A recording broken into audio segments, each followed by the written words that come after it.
Queridos hermanos, en este día jueves acabamos de escuchar la palabra de Dios que nos llega a través del apóstol Santiago y a través del Evangelio de San Marcos, dos textos que nos van a servir mucho para iluminar de modo especial nuestra vida espiritual. En primer lugar, dice el Señor, ustedes los ricos lloren y giman por las desgracias que les van a sobrevenir. Desgracias que traen aparejadas las riquezas, cuando especialmente corrompen nuestra alma, cuando no nos dejan llevar adelante la obra de la caridad. No es el problema del rico el tener mucho, sino especialmente el no practicar la caridad. Por eso hay ricos, hay santos que han sido reyes, pero que han sido capaces de sobreponerse a la tentación de la codicia y han practicado sobremanera la caridad.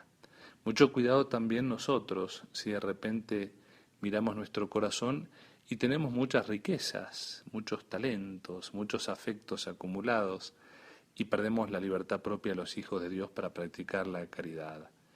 Hoy, de modo especial, tenemos que mirar cómo esta sociedad opulenta, consumista, es una trampa también para los cristianos. Hay que saber separar lo que es de Dios y lo que es del César o lo que es del mundo. Como también el Señor hoy nos invita de manera especial a cuidar nuestra vida espiritual para no caer en el escándalo. Este es precisamente el escándalo que hoy tiene que avergonzarnos como sociedad. La gran acumulación que tenemos de riqueza y la pobreza que sufren mucho nuestros hermanos. Y no lo planteo en una perspectiva dialéctica, me refiero a la cantidad de recursos, la cantidad de tiempo, la cantidad de amor que a veces no damos, que a veces no ofrecemos. ¿Cuánto cuesta a veces pedirle a un padre que se tome tiempo para hablar con su hijo? ¿Cuánto nos duele muchas veces el ver la comida que se desperdicia en vez de compartirla con el prójimo que necesita?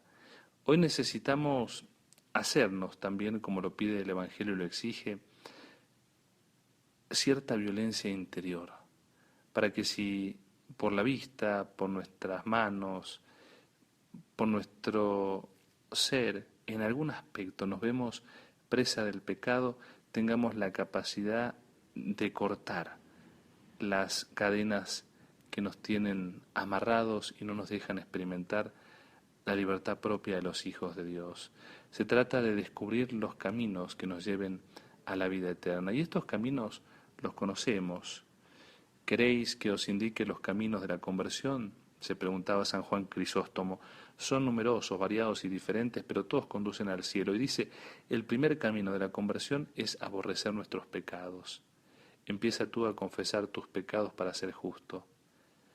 Ese es el primer camino.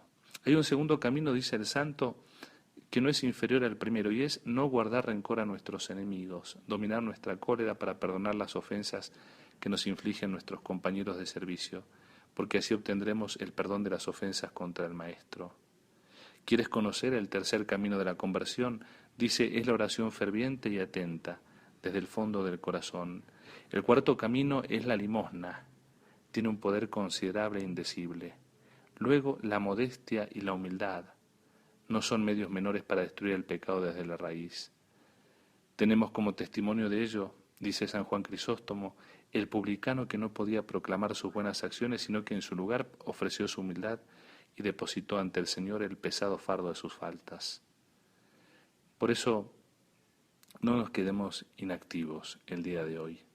Tengamos la capacidad de escuchar la palabra de Dios que la Iglesia nos ha compartido y pongámonos en marcha para que no sea ni las riquezas ni el escándalo que demos con ellas la causa de nuestra ruina, sino que tomemos adelante seriamente estos caminos que llevan a la salvación.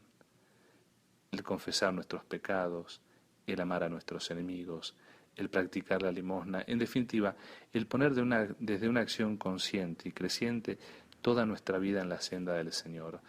Ese Señor que también aparece hoy en el rostro del pobre, del necesitado, que nos pide que practiquemos con él la misericordia. Que Dios te bendiga y María, Madre de la Misericordia, te ayude a ser instrumento en las manos de Dios. Amén. A tus órdenes.